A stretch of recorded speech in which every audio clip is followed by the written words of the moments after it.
Hello friends, back to my channel Raju Mithu ব্লগে স্বাগত জানিয়ে তোমাদের কাছে নতুন একটা ভিডিও নিয়ে আমি চলে এসেছি। তো সামনেই জন্মাষ্টমী, আর জন্মাষ্টমী মানেই নানান রকম বাড়িতে পিঠে পুলি ক্ষীর সমস্ত কিছুই হয়, নারকেল নাড়ু। তো আজকে বানিয়েছি তালের ভাজা পিঠে। তো জন্মাষ্টমীতে কৃষ্ণজিকে বা গোপালজিকে দেওয়ার জন্য যে ভাজা পিঠে হয় ওটা আমি বানিয়েছি। তো চলো কিভাবে বানিয়েছি দেখে নাও।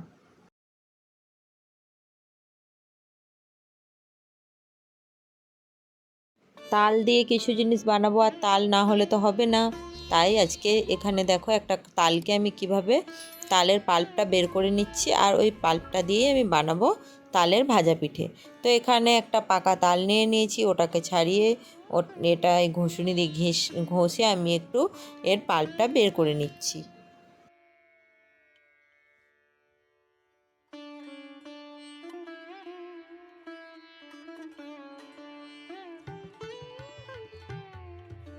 তালের পাল্পটা বের করে নিয়ে অবশ্যই এটাকে একটু গরম করে নেবে। কাঁচা তাল দিয়ে করলে ভালো হয়, কিন্তু অবশ্যই গরম করে নিলে কিন্তু জিনিসটা বেশি ভালো হয়। তো দেখো গরম করে করতে বসিয়ে দিয়েছি, আর এদিকে আমি নারকেল কুড়ে নিয়েছি। নারকেলটাও কুড়ে আমার রেডি হয়ে গেছে, আর ওইদিকে আমার তালটাও গরম হয়ে গেছে। গরম করে নিয়ে হালকা ঠান্ডা করে নিয়েছি, মানে খুব তালটা গরম থাকবে সেই অবস্থায় নয়, হালকা একটু গরম গরম থাকবে, ঠিক সেই অবস্থায় আমি এটাকে মাখবো। আর এখানে একটা পাত্রের মধ্যে নিয়ে নিয়েছি চালের গুঁড়ো, আর দেখো তালটা হালকা গরম আছে। ওই গরম তালটা আমি এই চালের গুঁড়োর মধ্যে দিয়ে দিচ্ছি। যতটা পরিমাণে তোমরা করবে সেই মতো কিন্তু তালটা নিও। এতে কিন্তু জল আর দেবে না, শুধু এই তালের পাল্পটা দিয়েই চালটা মাখানো হবে।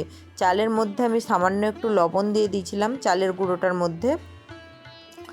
লবণ না দিলে অতটা খেতে ভালো লাগবে না, তাই একটু অল্প করে লবণ দিয়ে দিয়েছিলাম।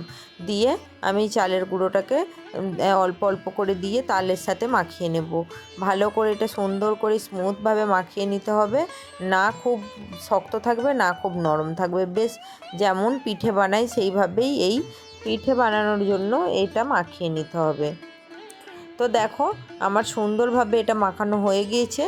আমি এখন এবারে একটা একটা করে পিঠেগুলো বানিয়ে নেব। আর এই পিঠেগুলো কিন্তু খুব বড় বড় আকারে হবে না, ছোট ছোটই হবে। তো দেখো এইরকম ছোট্ট ছোট্ট গোলা গোলা বানিয়ে আমি হাতের সাহায্যে সুন্দর করে যেমন পিঠে বানাই সেমভাবে পিঠেটা বানাবো। আর নারকেলগুলো কিন্তু আমি নেড়ে নিই না, অনেকে আছে নারকেলগুলো একটু কড়াই চিনি দিয়ে নেড়ে নেয়, আমি শুধু এটাকে চিনি দিয়ে মাখিয়ে নিয়েছি। ওই কাঁচা নারকেলটা দিয়েই করলে বেশি ভাজা পিঠেটা খেতে ভালো লাগে। নারকেলটা নেড়ে নিলে অতটা আমার স্বাদ ভালো লাগে না। তো আর তোমাদের সকলের কেমন লাগে তোমরা আমাকে বলো। আমার তো কাঁচাটা দিয়ে খেতেই বেশ ভালো লাগে।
একটা একটা করে তালের ভাজা পিঠেগুলো আমার বানানো হয়ে গেছে। এইগুলোকে আমি এখন তেলে ভাজবো।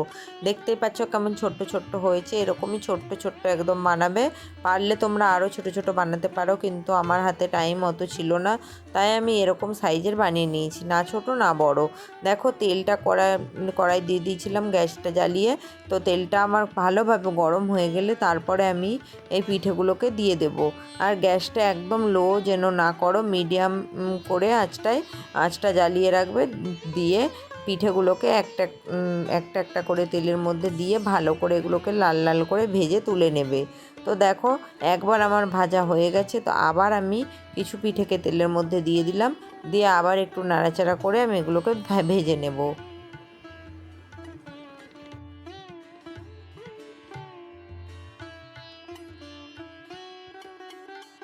দেখো কত সুন্দর লাল লাল করে ভেজে নিয়েছি। তো তুলে নিচ্ছে এগুলোকে। আমার পিঠেগুলো কমপ্লিট হয়ে গেছে। তো বন্ধুরা, ভিডিওটা ভালো লাগলে অবশ্যই করে লাইক কমেন্ট অ্যান্ড শেয়ার করো কিন্তু। আর যারা আমার চ্যানেলে নতুন তারা অবশ্যই চ্যানেলটা সাবস্ক্রাইব করে পাশে থাকা বেল বাটনটি বাজিয়ে দিও।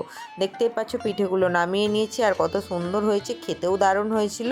তো তোমরাও এভাবে বানিয়ে করে খেয়ে দেখো। আজকে আসি, টাটা। ততক্ষণ তোমরা ভালো থেকো, সুস্থ থেকো।